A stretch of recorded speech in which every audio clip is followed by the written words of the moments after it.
we go. Welcome to episode 24 of Suited Up, the special edition during the summer with our stay-at-home editions.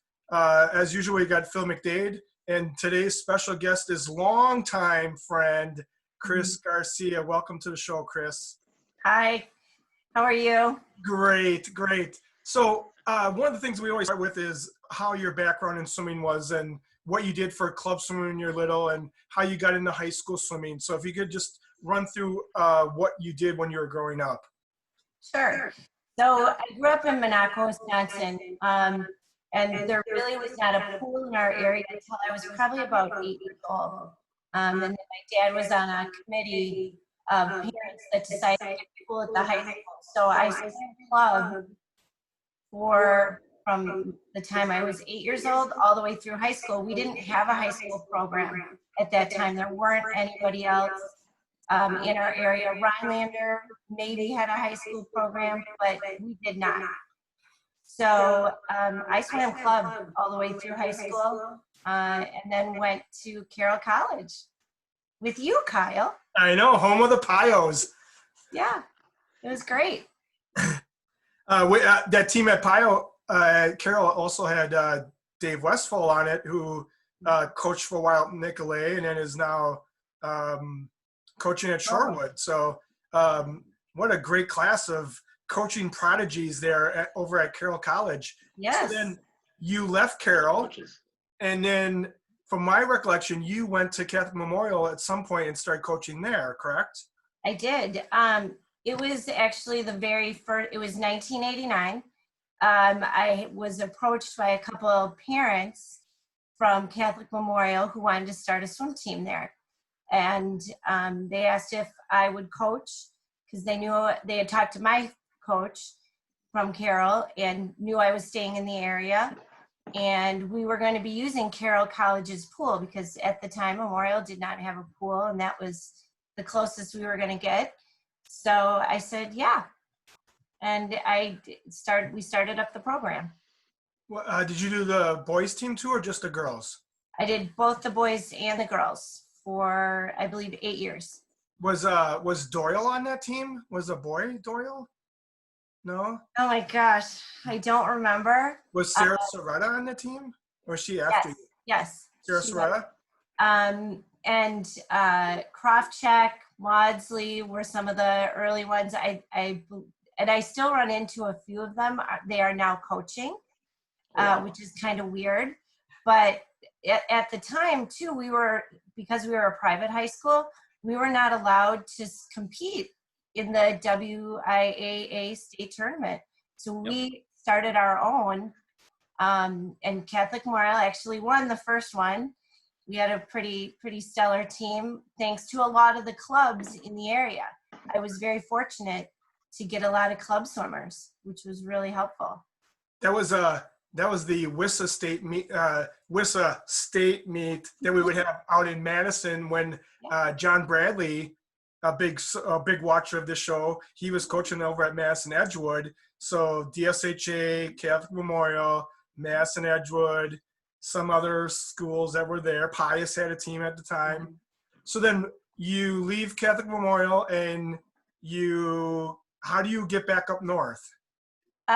Well, we had a couple kids down in Waukesha, and my husband is the one that wanted to move up north to the beautiful Northwoods, and my family was here, so I agreed to do that. And of course, everybody in the Northwoods is always looking for swim coaches. So if you have any little bit of experience, they're on you. Yes, any experience. So they called me back up. I said, sure, I'll come and help. I have a 2-year-old and a 1-year-old at home. I was expecting twins. So I coached for a year and then had to take a little time off. I took about 6 months off. And then I came back and started coaching again at Lakeland with the club. I did not coach high school right away. Okay, so then, and what year did you start coaching back at the high school? It would have been the year my son Nicholas was a senior. So 8 years ago, I think. And I did the boys for a while. And then 2 years ago, I started coaching the girls as well. And so now you're coaching club and coaching high school? I am. I'm the head coach at the club. We have about 80 swimmers. And then I'm the head coach for the girls and the boys team. And so how's the transition been working from club to high school? I'm assuming it's working pretty well because you're getting kids to high school state, so it must be working okay. Yeah, you know what? It's really nice because I have coached these kids from 8-year-old all the way through high school. Although we have to branch off because if they come back to club, I'm not their coach. I cannot be their coach out of the season. So they have to work with somebody else. Thankfully, we do have about 5 other coaches that can help, which is really great. They've been with us for a long time. And yeah, I enjoy it. I love working with the little ones because their enthusiasm and they love to jump in the pool.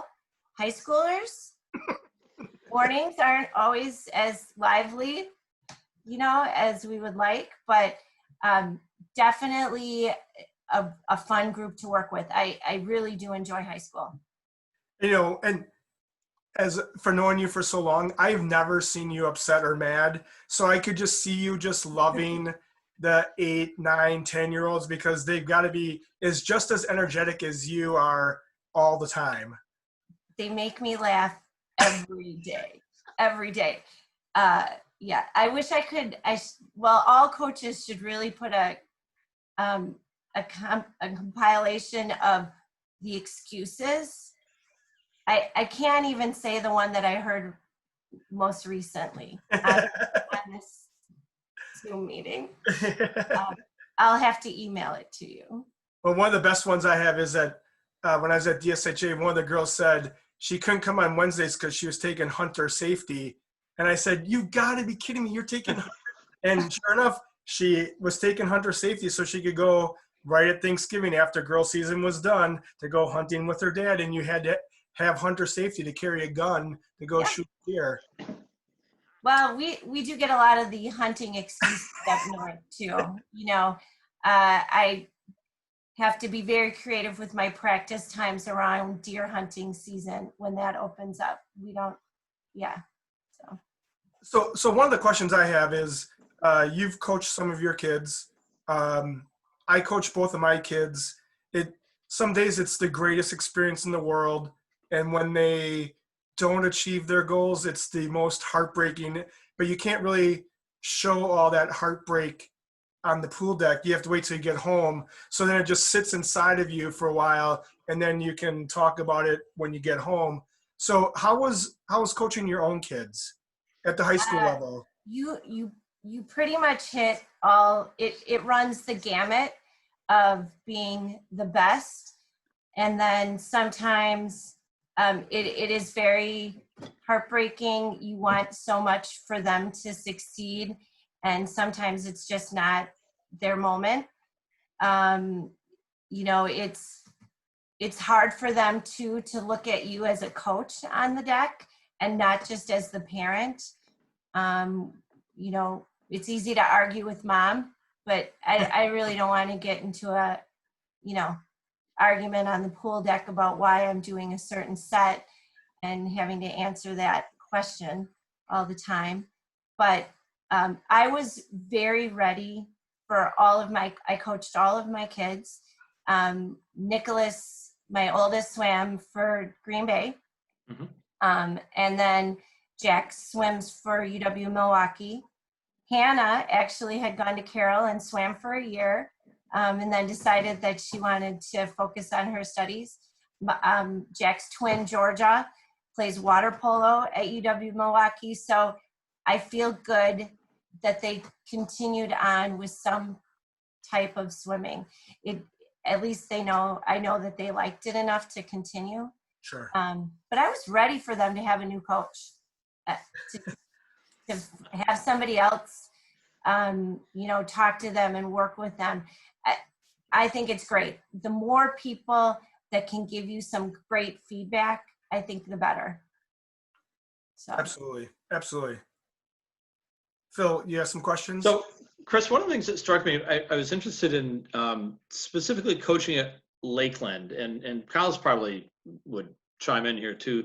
It seems that just watching high school athletics over the years, that there's some school districts that just the communities really get engaged in athletics at all levels, and they're kind of sporty school districts. And Lakeland has always struck me as like being like that. That folks there, 300 miles north of Madison, in Milwaukee, very much take sports seriously. Have you found that to be the case? And in some ways, maybe there's good sides to that and perhaps not so good sides of that in terms of expectations and whatnot. But tell me about coaching in that particular community, because it seems like a community that really wants kids engaged in athletics, and you seem to have across the board a lot of really high level athletic teams. We do. Being up in the Northwoods, you're naturally going to be like an outdoors or a sporty type person, because that's what the main things to do up here are. But we have an outstanding community support. If we needed a fundraiser for something, we have a ton of people that will back us. But the big thing too is that we have to have our athletes are all in 3 sports. So your good athletes are they're not just a swimmer. They are a soccer player, they're a cross country runner, tennis player. So, we're lucky that way that our good athletes are all around. They have to. And our athletic director actually tells us, you need to tell your athletes, go out for a spring sport, go out for a summer or a winter sport. So they're well-rounded. We just started handing out awards. We have like a senior scholar athlete banquet, and we just started doing 3 sport athlete awards. So all the 3 sport athletes get recognized, and then they vote and they recognize the outstanding 3 sport athlete, because it doesn't happen. There's not that many kids anymore that can, in our area, that can do that full time. We've had a couple swimmers that would play football, come to swimming, and then go to track after swimming. And for us to get them to state was sometimes hard, because football training, as you know, is not the same as swimming training. And the kid's 165 soaking wet playing safety, and he's hitting guys, and his muscles are way different than getting ready to go 49 and 100 free and make it to the state meet. Right. It's funny. I've seen some very unusual, I think there was a guy from Door County at one point who played football and ended up like in the top 3 in the 100 fly. Like, where did this guy come from? You had never seen him before, and they just picked him up because he needed to do another sport. It makes it. Well, and on the boys' side, Lakeland's had a really strong cross country program for years. Mm-hmm. I think you may have won state not that long ago. Yeah. And you've had a few guys on your swim team, I think, participate. I think maybe Jack ran, and you've had others who have run. Can you tell us a little bit about what your approach is when the season hits, either in August or November, and you've got kids that may be in shape, sports shape, but they're not necessarily in swimming shape? Is there a certain approach you take with them, or tell us about that transition from one sport to another, because you deal with that a lot, and you're really good at it. You've had some good success with that. You know what? I've had a couple swimmers that were on the cross country team, and the cross country coach and I work together. He knows that they're getting ready for their swim season. I tell him, they need to focus on your cross country season, finish that up. I don't necessarily need them in the pool. If they want to come in the mornings on their own and just get a little, maybe some stroke technique work on their own, they can. But we just go when they're done with cross country, when they're done with that sport. I don't want to take anything away from that. So when they're done with that sport, we got to go hard. We go hard, doubles 5 days a week. And we do a lot of sprinting. We do a lot of USRPTs with these guys because it's a short season. Sure. Yeah. I think one of the best things for the cross country kids, because I've had a couple from the boys side who run cross country then come swimming, they at least, even if they're not great swimmers to start with, they at least understand the training part of it and they understand why we're doing it. So you don't have to explain to them exactly why we're doing it because they understand we train, we rest, we go fast, and we train, we rest, we go fast, and they understand that part of it. So from that standpoint, it's great.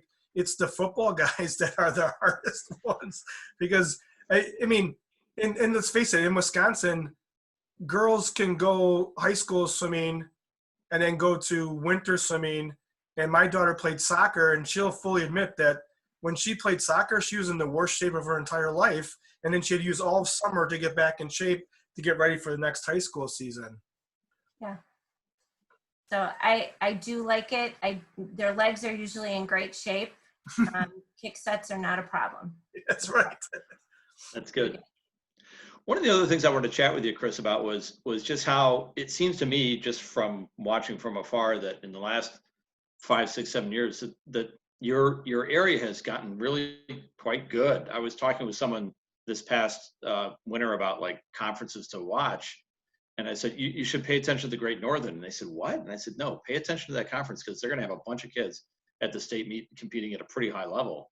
And you've seen that both on, I think, on the girls and boys side. Is there a reason for that? Have you noticed that too? And tell me a little bit about what it's like to compete in that area, because I think those of us who live in the Madison or Milwaukee area really don't have a good sense of how competitive it is up there.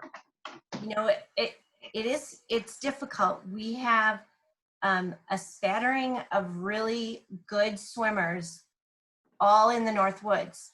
They're not always on the same team.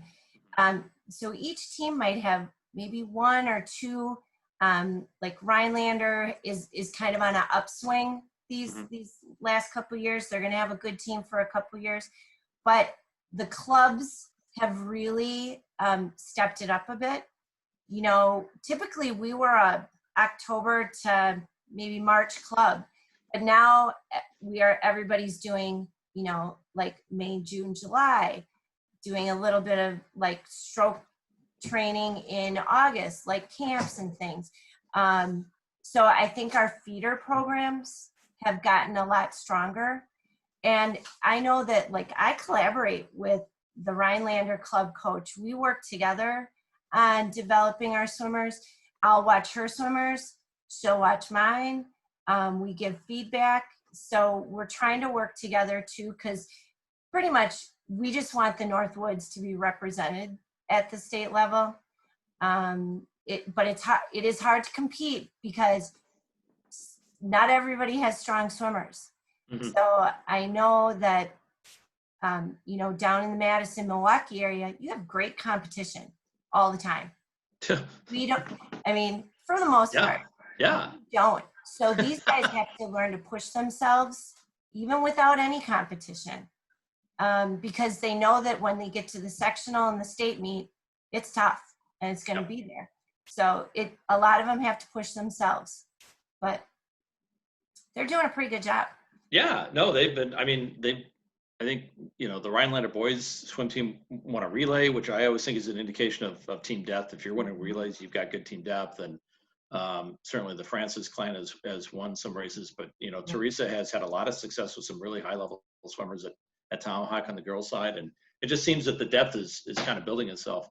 Another question I had for you is do you find yourself having to like openly recruit kids to try to come to swimming? I mean, I was noticing one of the things when I was on your high school website, like you've got a winter Nordic ski team that like competes for athletes. And I just thought nobody else has that kind of thing that they have to face. You know, it's one thing to recruit against basketball players, but you've got, you know, other programs up there that nobody else experiences. And I'm just kind of curious how you draw kids to your program.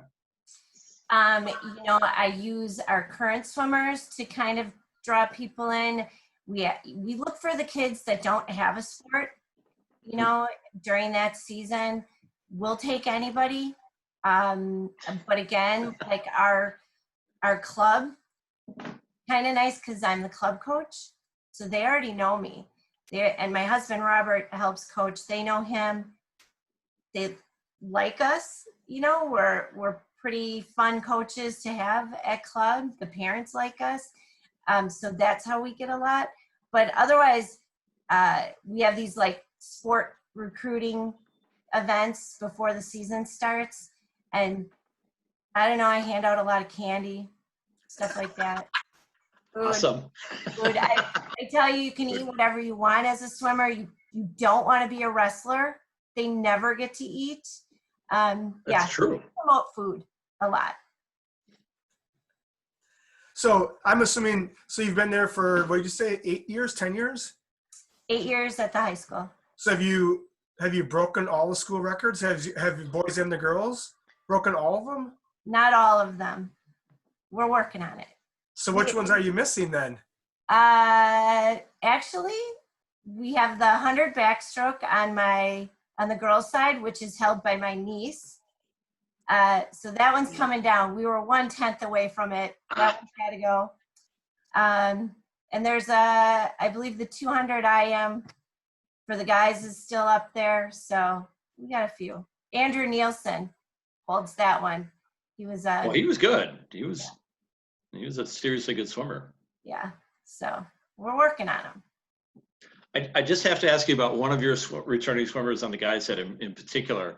Liam Hogan made the podium in a most unconventional way, finishing fourth the past state meet in the 50 free and then the 500 free. And I'm kind of curious because that's just such, as you well know, that's such an unusual combination. And we've seen some kids do it, but I'm just curious about how you approach training with Liam and what is it about his psyche that, because I just think I've known a lot of sprinters and I've known a lot of distance swimmers and they're two different creatures, I think. I don't know if Kyle would agree, but. Yeah. That was a very unusual combination. He did that 2 years ago. This last meet, he did not. He stuck with the 50 and the 100. Oh, that's right. He did the 100 this year. Yeah, you're right. When he did the 500, he liked to train with Jack Garcia, who was our distance guy. Yeah. And Liam is a hard worker. He's one of those kids that he will not let you get away. He's going to want to be on your feet the whole time in practice, as annoying as that is for everyone. So he actually did kind of half and half. He did distance workouts, but like if we were doing a set of 100s or a set of 50s, instead of doing 20, he'd do 40, It was interesting. We had to train both ways. He's now decided that distance swimming is a lot of work. And really good. You have to swim a lot. So you probably won't see him in the 500 again. Jack probably should have informed him about that. He tried. Yeah. Tried. Listen. Well, and I've actually heard some coaches say that in a weird way, it's easier to bring a distance swimmer down to sprint levels. Because I've seen some coaches who've transitioned, particularly on the girls' side, have transitioned their 500 kids as a freshman down to like where they're really competitive swimming 200 free relays and swimming 100 frees that are quite competitive at a state level, versus going up, which coaches have told me is a much harder thing. I've never really been successful taking a sprinter to a distance event. But I've had quite a few distance swimmers that, they're thrilled to swim the 50. You got a 500 guy, they're like, yeah, I'll do the 50. I'll do that. And they're going to want to do really well because they want to keep swimming the 50. So, but no, I agree.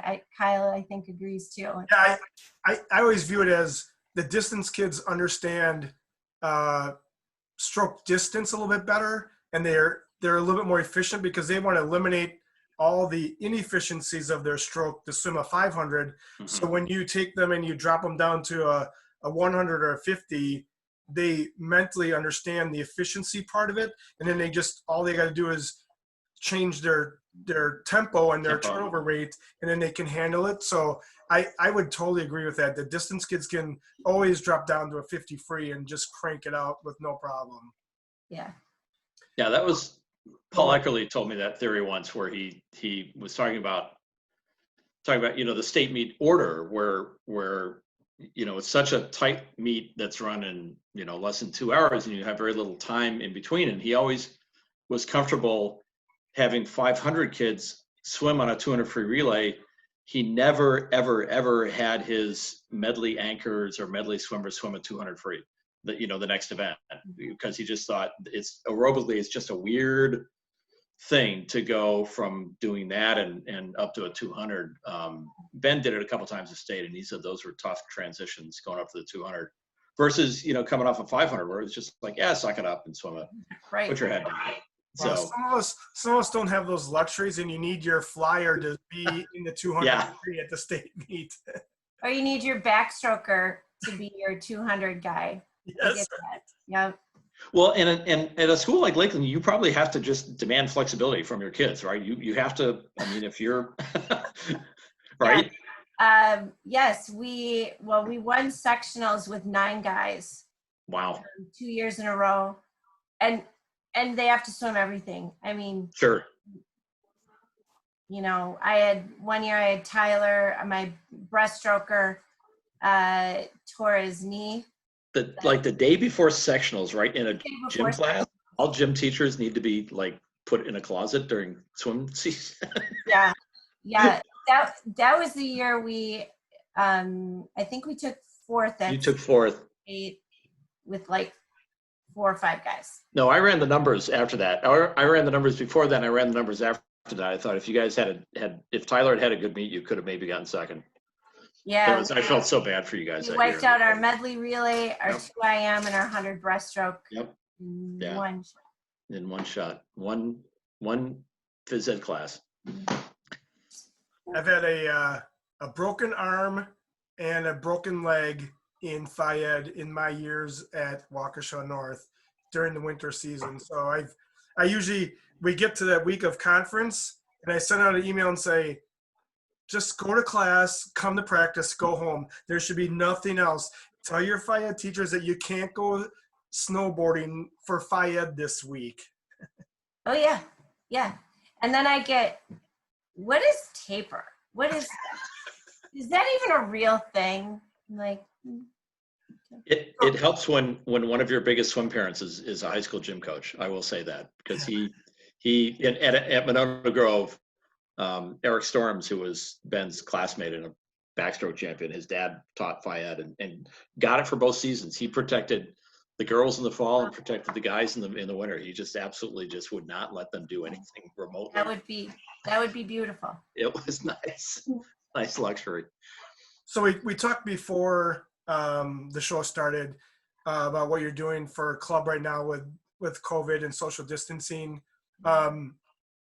How do you think it's going to impact your area and your team?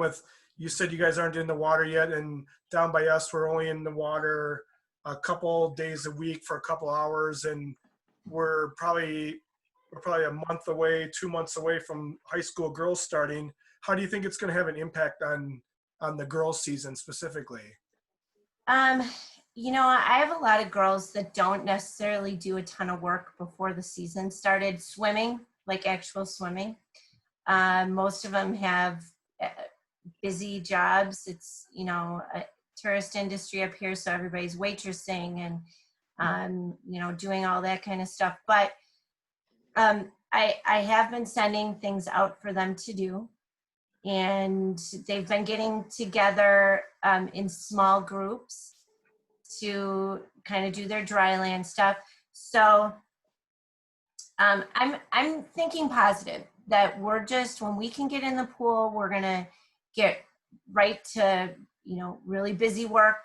We're gonna do some technique stuff, get them back into shape, but then we'll probably do our normal routine where the mornings are USRPTs type things. Afternoons are more stroke specific, event specific, things like that. But I'm thinking we're going to be okay because everybody else is kind of in the same boat. So if I get this straight, you're even during the girl season, you're doing 5 mornings and 5 afternoons even when school starts? It's offered. I don't have my entire team take advantage of it. But my top 4 girls typically are there. They're the ones that were at state last year. But it's offered. I strongly advise them to come 2 to 3 mornings a week at the minimum. So let's like expand this out a little bit further then. So I'm assuming then at some level you're doing some form of USRPT at the club level. So those kids have a full grasp and understanding of how it works when they come. If they're on your club team and they come to high school, they understand all those techniques and stuff. So are you doing then a morning, like an hour in the morning, or how long is the morning and how long is the afternoon? Short. We do weights 3 days a week for a half an hour. We kind of have a very specific weight program that we do.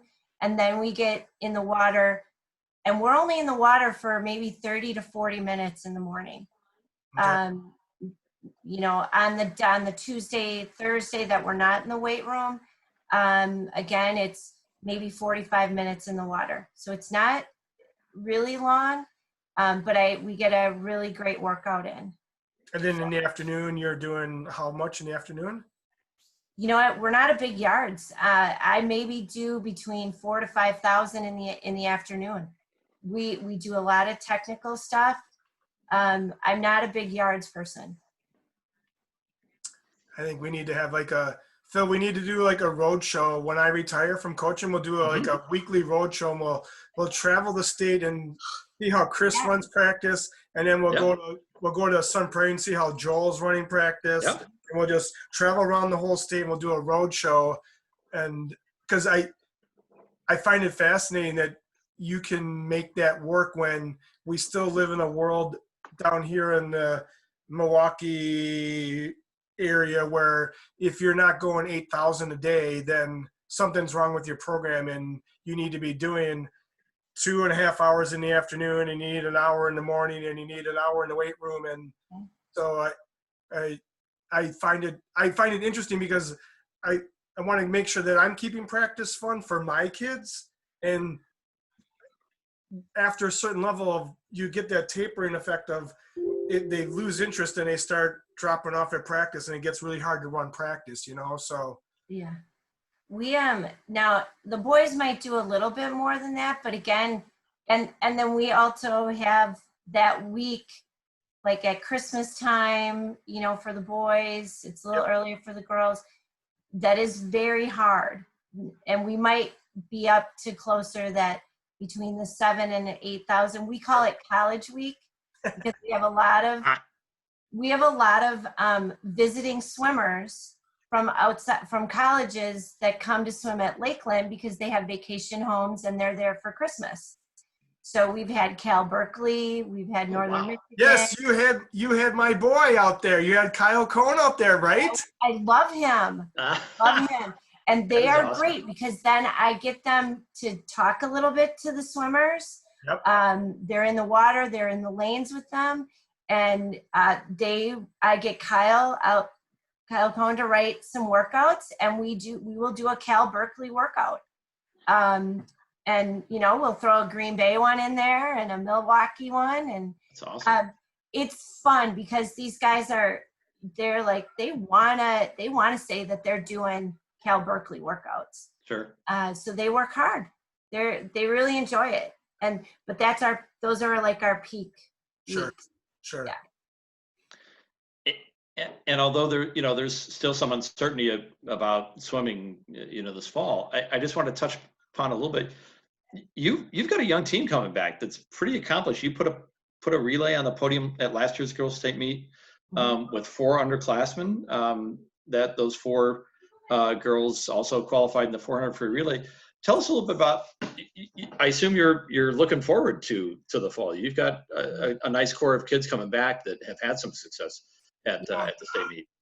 This is probably one of the hardest working teams, and they're all good friends.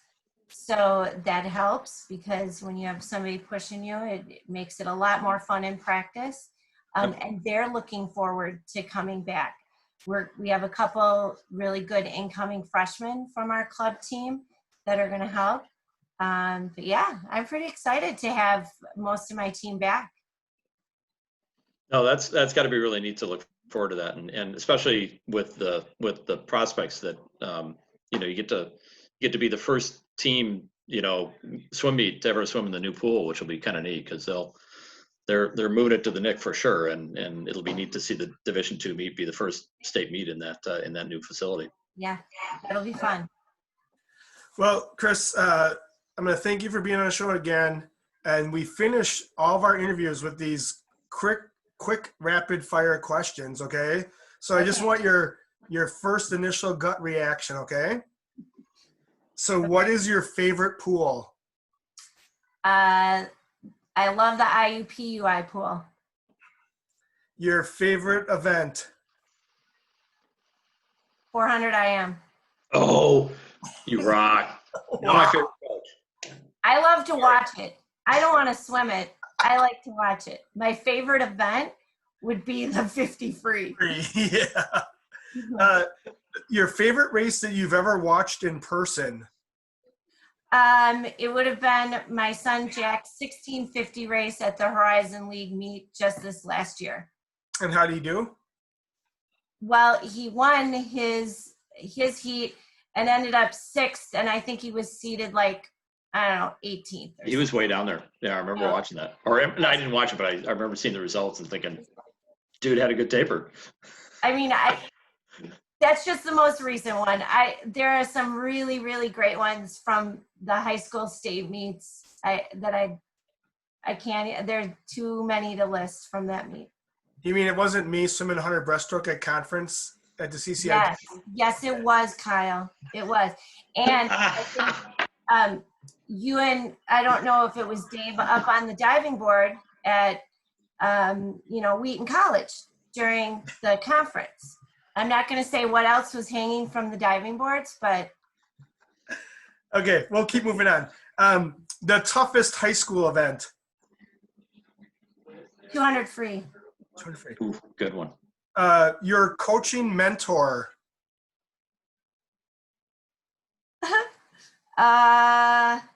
Gosh, Bob Nash, my first club coach.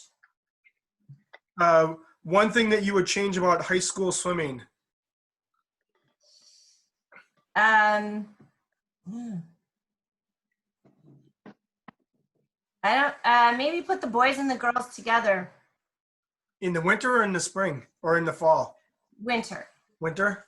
Yeah. Your go-to catchphrase while you're on deck? No bathroom breaks. Beautiful. Well, if this COVID thing really happens during the girls' high school swimming season, there will be no bathroom breaks. You have to come up with a new motto. Yeah. And finally, the last question is, one swimming person, living or dead, that you would like to meet in person? Janet Evans. Oh, still alive.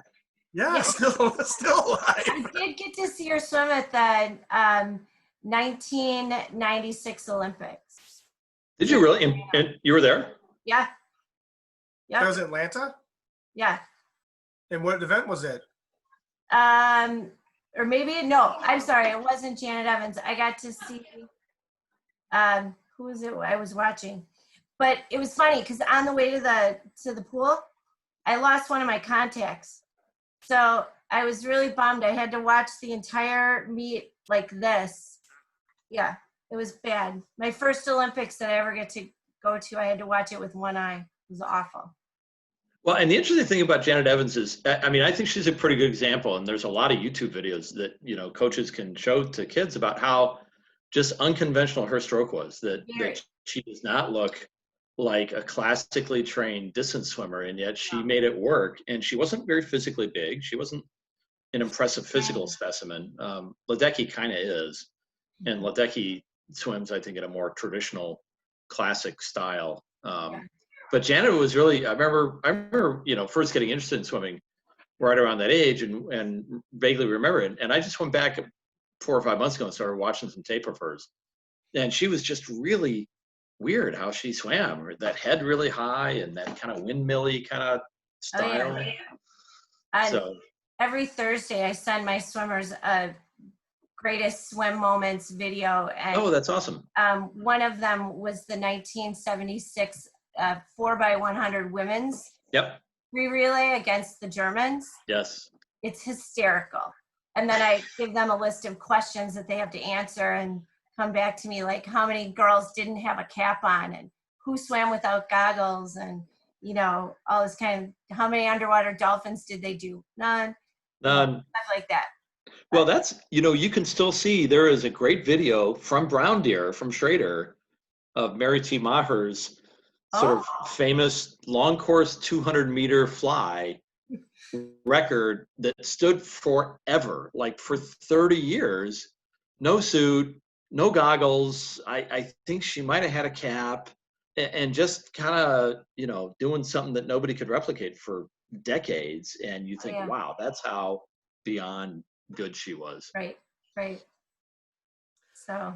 Well, Chris, thanks for taking the time out. It's always fun it's always fun for me to talk to you because you make me laugh, and you're always, when I see you at the swim clinics, I'm always having a good time with you. And just your wisdom about what you're doing for your program and representing the North is something fantastic that we should all be excited about. So thanks again. And you need to find a way, Kyle, to come to the D2 meets, because I get Krista myself on D2 nights. Yeah. Well, I know that Sauk Prairie is looking for another boys entry for their 6-team invite right around Christmas time. So if you want to venture down to Sauk Prairie, I'll write that down. Okay. Todd was on the show, so I know he'll probably watch this, and so I'll make sure that he gets in touch with you. Okay, Chris? Okay. That Awesome. sounds good. Yep. Thanks again, Chris, for being on the show. Yeah, Thanks so you're much, Chris. welcome. And It's always fun to talk to you guys. I enjoy every time we meet up, and Kyle, you still make me laugh pretty hard too. So. Okay. Thanks a lot. Yep. good luck to your teams. Thank you. Take care. Yep. Yep. Bye-bye. Yeah.